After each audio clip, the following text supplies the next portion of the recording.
Welcome to VLearn, Virtual Learning Network. This is session number 2 of India, Earliest Times to 8th Century AD, and the chapter is Regions in Indian History, Formation and Characteristics. Topics to be covered are Introduction, the dynamics of regional transformation, force of regions in Indian history, the hierarchy of regions, formation of some regions in early India.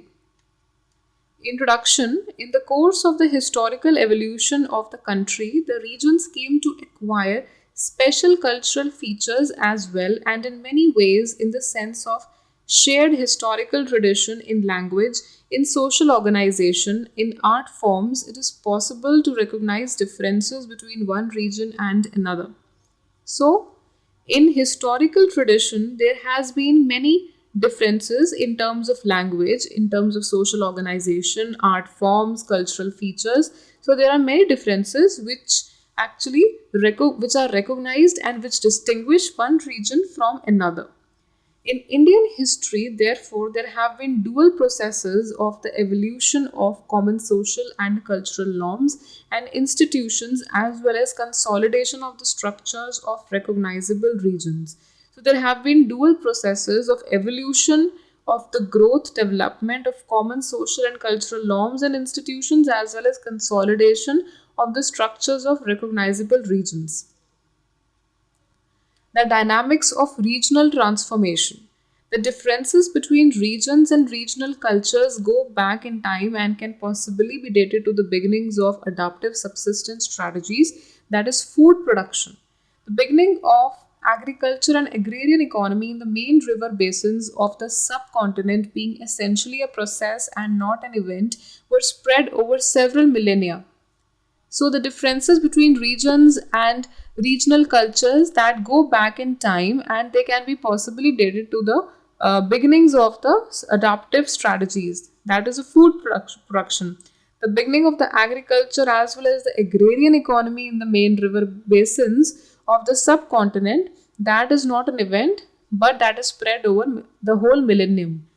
While Mehergarh in the Kutchi plain experienced early agricultural activities before 6000 BC, and the Indus region experienced it in the 4th to 3rd millennia. The Gangetic Valley saw the advent of agriculture at Koldiva in 5000 plus BC, at Chirand in the second half of the 3rd millennia BC.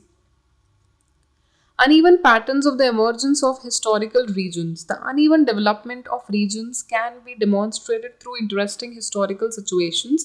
For example, in the second half of the 3rd millennium BC, one encounters Mesolithic cultures in Gujarat, and at the same time, Neolithic cattle keepers were traversing the landscape of the Deccan.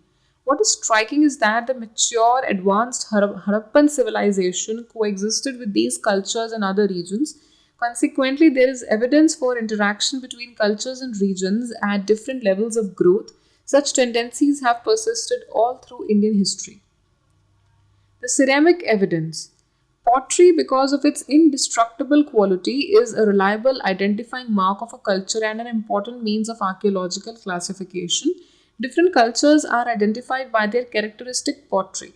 We have the ochre colored pottery ware, OCP, which is dated earlier than 1000 BC, the painted grave ware, PGW, which roughly dated between 800 to 400 BC, the black and red ware, BAW, which lies in between the two, and another black polished NBP wire, which is dated between 500 to 100 BC. The literary evidence. Ancient Indian literature also provides an evidence regarding the geographical expansion of a cultural pattern. The geographical focus of the Rigvedic period was the Sapt-Sindhu and Indo-Gangetic divide. In the later Vedic period, the Durg became the epicenter, and in the age of the Buddha, the Middle Gangetic Valley came into prominence. So, in the age of the Buddha, the Middle Gangetic Valley that became very important. It may be mentioned that the stages of geographical spread coincided with progress in material culture. So the term Rashtra in the sense of territory came into use in the later Vedic period, and we see the rise of small monarchies and states in areas such as Kuru and Panchala. Force of regions in Indian history. The village has been the basic socially organized unit in all regions, securing subsistence for its inhabitants, supporting urban life, state structure, and so on. So, the village has been the socially an organized unit in all the regions, which was giving livelihood and subsistence to its inhabitants, and that was also supporting urban life, state structure, and so on. It was also providing it was also supporting urban life in the form of giving them vegetables, fruits, by harvesting, by farming, by agriculture, by also supporting them and the state. However, some regions exhibit a greater density of population, rural settlements, and urban centers and have regularly given rise to strong expansive states. Some regions they exhibit a greater density of population. The population was huge there, and rural settlements were also there, and urban centers have been established over there, and that has regularly given rise to strong expansive states. They are also characterized by a continuous record of settlement and habitation from the Neolithic Chalcolithic times.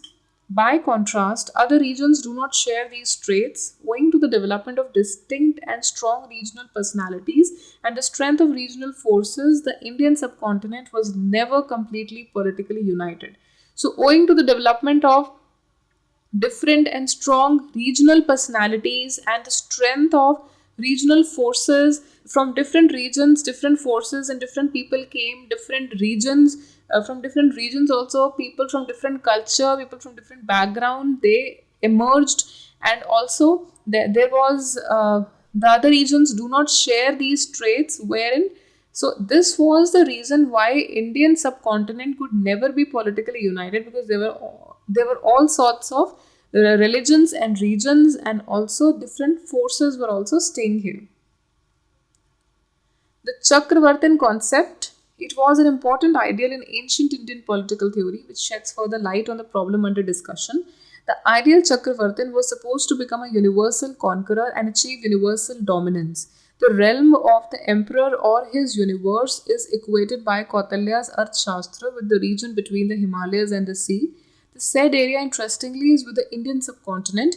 Later, many other writings also echo this ideal again and again.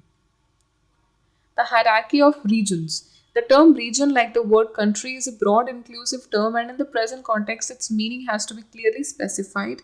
Geographers and social scientists have defined and delineated regions differently, keeping in view the requirements of their investigation.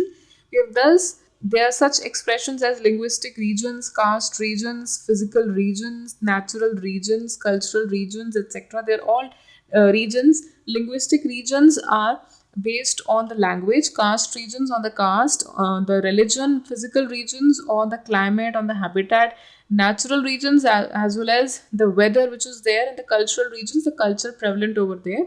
However, these regional frontiers broadly correspond and appear to be coterminous, though not always very neatly. The boundaries of the physical and the natural regions converge. So their boundaries, the natural and as well as the physical regions, they converge.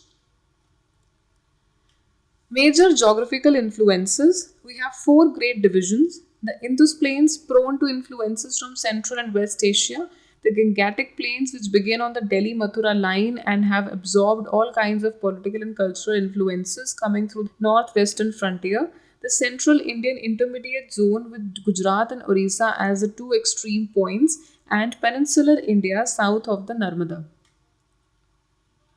Nuclear regions. In Indian history, we see the early emergence of some regions as perennial bases of power.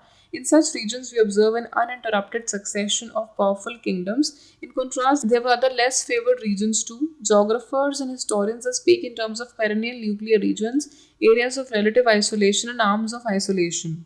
The perennial nuclear regions correspond to the major river valleys such as the Ganga, Mahanadi, Godavari, Krishna, and Kaveri, and they have been areas of attraction for human settlements. These river valleys, the Ganga, Mahanadi, Godavari, Krishna, and Kaveri, they have been areas of attraction for human beings to live on. Settlement structure in time and space. The settlement structure of the regions did not remain static. It was not static, it kept on changing. Regions comprised villages, hamlets, towns, and cities. Some regions like the Middle Ganga Plain and the Deccan were endowed with a greater number of towns. As we proceed to the post Gupta period, the urban centers die out. There is increasing evidence of agrarian expansion and the emergence of new rural settlements. In some cases, earlier tribal hamlets have were transformed into peasant villages. So there is increasing evidence of the agrarian expansion of the way agriculture was expanded, and the emergence of new rural settlements were there, and also various tribal hamlets, villages were formed and transformed into peasant villages. Formation of some regions in early India. The Ganga Yamuna Doab, the Middle Ganga Valley, Malwa, the Northern Deccan, Andhra, Kalinga, and the Tamil Plains are the major perennial nuclear regions which emerged as the basis of power, but there have been smaller areas as well which have preserved their individuality. The Konkan, Kannada, and the Chhattisgarh fall in this category.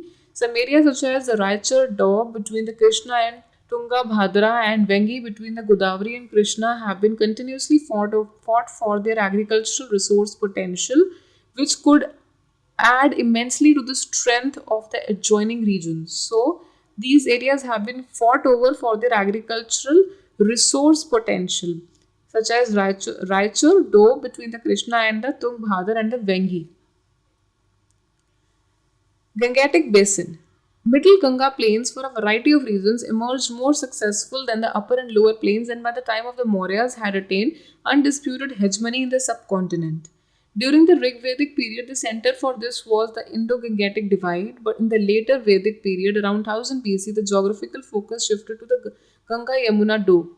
With it, the eastward movement of the Vedic people had begun. The Tamil country, the anthologies of early Tamil poems, collectively known as Sangam literature, provides a vivid account of the transition to a state society in the ancient Tamil country from an earlier tribal pastoral stage.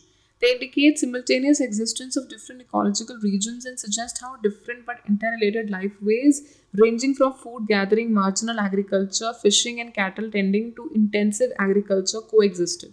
So, extensive as well as intensive agriculture coexisted with food gathering, marginal agriculture, as well as the fishing and cattle tending for the agriculture. The Deccan, Andhra, and Maharashtra. In Andhra and Northern Deccan, the iron using megalithic communities which followed the Neolithic, Chalcolithic cultures provided the base for settled agriculture and helped in the transformation of those regions. Kalinga and ancient Orissa, the land of Orissa, like the Deccan, experienced significant changes from around the 4th to 3rd century BC. Between 300 BC and the 4th century AD, the history of Orissa is one of internal transformation of the tribal society. The Northwest. It must be clear that very little has been said so far about Sindh and Baluchistan in the Northwest. This is mainly because of their peripheral location. For much of the early historical period, they were cut out from the mainstream of cultural development by the Great Indian Desert. This is not to argue that the area was culturally barren. In our period of study, whenever anything of consequence happened there, it was mostly in relation to Central Asia, Afghanistan, and Persia. That's Iran.